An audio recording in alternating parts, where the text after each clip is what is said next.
سەرباری گلەیان لەو دۆخە خوازراوی لە شارەکەدا هەیە داوا دەکرێت کێشەکانی کەرکووک بەپی دیالۆگ و گفتوگۆ چارەسەر بکرێن. چاودێرانی سیاسی ئاماژە بۆ بنەماکانی ئاشتی و پێکەوە ژیان دەکەن وەک فاکتەرێک بۆ چارەسەری کێشەکانی ئێستای کەرکووک. جگە لە خوێندنەوەی بەرامبەر یەکتر قبڵکردنی بەرامبەر پێکەوە ژیان هیچ چارەسەرێکی تر نییە لەم شارە. ئەوەی ئێمە ئەیبینین ئەتوانین بڵین ئەو ململانەیە تەنها لە ناو چینی سیاسیەکان و چینی ئیدارەکانە ڕەنگی داوەتەوە. ئەگەر بێت و ئێمە خۆمان لەم شارە لە ناو چینی ئاسایی یا ژیانی ئاسایی خەڵک واتە هەم لە بازار و لە شوێنە گشتەکانە هیچ جیاوازێک لە بینی نەتەوەکانە نابینی بەڵکو تێکەڵی و شەراکەت و ژنخوازی شەیە. ئێمە ناوچەیەکمان هەیە بە کەرکووکەوە ناوچەی کێشە لەسرە. بۆ کێشەی لەسرە؟ ئەمە بە پێی مێژوو بە پێی هەموو بنەماکانی خاک و ملت بوون مرچی ئێمەیە و خاشی ئێمەیە. ڕاستە خەڵکی تر لەگەڵ ئێمە دەژێن بەسەر چاو ئەو ژیانە بە پێی دیالۆگ و بە پێی گفتوگۆ و بە پێی ئینسان بوون ئەتوانرێ هەموو چارەسەرێکی بۆ بدۆزێتەوە.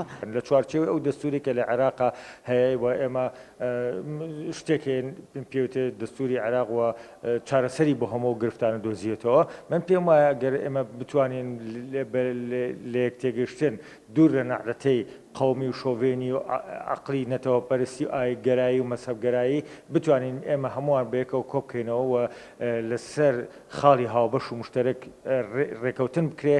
ئەندامێکی مەکتەبی سیاسی حزبی زەحمەتکێشانیش دەڵێت لە پێناو داهاتوویەکی باشتر بۆ کەرکووک پێویستە سەرکردایەتی کورد وانە لە هەڵەکانی ڕابردووی لە کەرکووک وەربگرێت.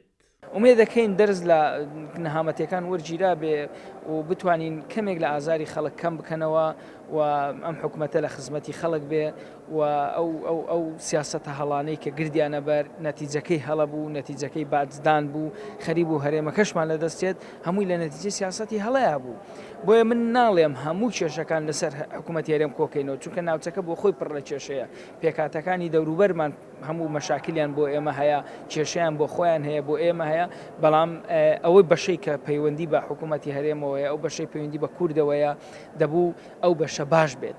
لە شەقامی کەرکووک گاشتی و پێکەوە ژیان بوونیان هەیە بەڕای چاودێران بکۆمکردنی ئاشتی و پێکەوە ژیان لە کەرکووک یەکێکە لەو دەرسانەی هەمووان لە ژێر سەتری دیالۆگدا کۆ دەکاتەوە لە پێناو دۆزینەوەی چارەسەر بۆ زۆربەی کێشەکانی ئێستای کەرکووک.